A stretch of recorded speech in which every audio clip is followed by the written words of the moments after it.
I went carnivorous for about a month because I wanted to see what it would be like if I switched to an all-meat or zero-carb diet. Before I go into too much detail, I have to explain why I did this and what the science behind the carnivore diet and all-meat or zero-carb diet actually says. But first, you're tuned into the top performance nutrition and fat loss channel on the internet. There are a ton of self-experimentation-backed videos and other helpful stuff. I also want to make sure you hit the subscribe button and the little bell icon to enable notifications. It's not about that at all. Rather, it's more about an autoimmune response. If you've watched my previous videos discussing my carnivore challenge and what I did during that time, you've already heard this, but the truth is that the carnivore diet is more about the immune system. The less you eat, the easier it is to pinpoint what works and what doesn't. Of course, there are restricted diets that eliminate foods and then reintroduce them, but those can be rather complex. So if you get right down to the essentials, the carnivore diet is very straightforward. You don't have a lot of different things coming into the mix, so you don't have different things that could cause your body to react. Generally speaking, people who adopt a carnivorous diet feel pretty good because their immune systems won't be overactive trying to identify all kinds of foods. However, you do need to ask yourself questions like, well, don't I need that little bit of exposure to those other foods now and then to heighten my immune system to be aware of those? These are all somewhat ambiguous, and the only thing I can honestly discuss is my own personal experience and what I learned by adopting a carnivorous diet. As you can see, I have a general ketogenic background, so how I started the carnivore diet was probably a little off. To be honest, when I first started, I didn't think I was going to enjoy it much. I knew it had some benefits, but I wanted to do it for the sake of my audience and for my own personal experience. I've been doing keto intermittently for almost 10 years, so I know it inside and out. I wanted to apply some of my ketogenic principles to carnivores, so when I first started, I suggested that people follow along with me in my style, which meant that I would eat relatively lean proteins and add fats through polyunsaturated and monounsaturated fats in exogenous ways. You know, I was going to get avocado oil, I was going to use olive oil, and so on. However, even though that is a great way to live a Mediterranean keto, it might not have been the best option for the first 3 or 4 days. I actually didn't feel well for the first 2 or 3 days. I was constipated, and then I had diarrhea, which came on and off. I felt bloated and like I was holding a lot of water. I think this was because my body was reacting in such a drastic way that I didn't know what to do, so I was consuming fats from other sources. I believe what was happening was that there was a biological disconnect between the lean meats I was eating and the polyunsaturated, monounsaturated fats that I was consuming by default because I wasn't really eating red meat at the time, so I wasn't getting a lot of saturated fats. By days 3 and 4, I noticed my theory, which may be entirely incorrect, was that perhaps the lack of saturated fats I was consuming was beginning to have an impact on my nervous system because it plays a significant role in myelination, which is the myelin sheath that covers the outside of the nerve. This makes it possible for a signal to be sent from the brain to a specific area. I was having a really difficult time working out because I felt disconnected from my body and my brain was unable to send a signal to my arms and legs. I felt like garbage. I think it takes longer than 4 days to experience a deficiency or run out of saturated fat, which just doesn't make sense. I've done longer fasts than 5 days in the past, and I didn't have this issue, so I'm not sure what it was. However, during carnivore, you're very close to a zero-carb diet. To be clear, carnivore has only recently been referred to as a zero-carb diet, and to be honest, I think that was a lot less aggressive. I realized after day 4 that I needed to start eating more red meat, which is something I usually avoid because my stomach has never been able to digest it well. I made an effort to increase my red meat consumption, and I noticed a significant improvement in my energy levels. I'm not sure if it was a zinc or iron thing, but my strength returned, and my muscles began to bulk up after I started eating more red meat.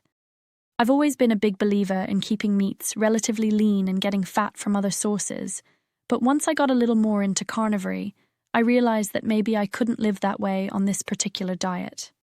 Maybe I had to add more saturated fats and fattier cuts of meat, and guess what? That strategy worked. Normally, when I'm on keto, I feel worse, but when I'm on carnivory, I feel better. My theory for this could also be that I was eating really high-quality, grass-fed, grass-finished meat, so I could have been getting minerals, vitamins, and fat-soluble vitamins from the higher quality of fat that I was consuming. Hey there! I often chat about this. If you're planning to enjoy higher fat cuts of meat, I really believe, and there's a lot of research to back it up, that choosing grass-fed and grass-finished options is super important. I wanted to avoid loading up on corn and soy, which could throw my inflammatory markers off balance. I noticed that when I opted for higher quality meat with a good fat content, I felt better overall. My muscles seemed to fill out, my skin tone improved, and I found it easier to manage. It did take a little time for my gut biome to adjust, though. I felt a bit off for about a week. During the second week, I thought it would be a great idea to add some fasting into my routine. It was a bit challenging for me to imagine not including fasting, as I'm quite the enthusiast and typically fast a few days each week. So, I went ahead and did 2 24-hour fasts that week. What I discovered was that those fasts really helped me get started on something new. Interestingly, studies have shown that people who follow a carnivore-type diet often see improvements in their gut bacteria, leading to fewer instances of Firmicutes bacteria. Firmicutes bacteria play a significant role in plant digestion, and interestingly, they are also associated with obesity. Many individuals who are obese often have higher levels of Firmicutes bacteria. However, it's important to note that having a small amount isn't necessarily a bad thing. However, this was my theory that once I had a chance to fast, my gut mucosal layer was able to sort of regenerate. I was able to get that gut motility back, and everything sort of reset. When I reintroduced the meat after a fast, everything just kind of clicked, which makes sense given what the science says about the increase in bacteroidetes and the decrease in the firm acute bacteria chains, so that felt a lot better. My energy also improved, but overall I felt pretty darn good, even though I could handle a little bit more food and not feel as mentally foggy as I usually do. When I started adding organ meats around week 3, things really started to change for me. I wasn't anti-organ meat before, but I was learning as I went and reading viewer comments. People were saying, "You got to try organ meats. I think you'll feel better." So I added some organ meats, mostly just liver, and it made all the difference in the world. My energy level was so much better, my cognitive function was even more clear, and I discovered that yes, this was definitely a way for me to reset. My cravings had completely changed, and it was something that I felt was truly sustainable. I would stick to the fact that I enjoy eating vegetables. This is not to imply that carnivores are bad. In fact, a lot of individuals find wonderful success with them, and Sean Baker is an amazing man. Jordan Peterson is fantastic. I know that Ken Berry is experimenting with it. He is a very close friend of mine. I don't hate these guys for being carnivores. In fact, I respect them much more now because they go to a certain level of sacrifice, but it's also just that you feel amazing. Do I disagree with some things about oxalates and vegetables? Yes.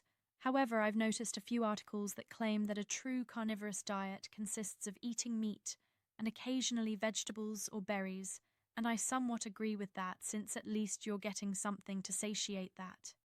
Poignant composition. I've been on the ketogenic diet for a long time, so I know exactly what fats do, what fats will raise, what ketones, and how the body works with ketosis, as well as probably the next guy. However, carnivore was new to me, and it's something that will be in my toolbox to reset my body and immune system. It's thrown me into a new phase where I feel like my ketogenic protocols work better on me.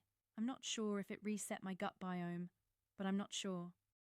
The 3 things I would advise anyone following the carnivore diet are to 1. Get the organ meats. It makes all the difference in the world. Okay. 2 is to try to go for the fattier cuts of meat. The third tip will undoubtedly be to add salt. All right. That's the same kind of thing I would discuss with keto and fasting. The fourth random tip I'll give you is that you don't have to eat the Rocky Mountain oysters when they say, eat tail the snout. As always, stay tuned to my channel, and I'll see you in the next video.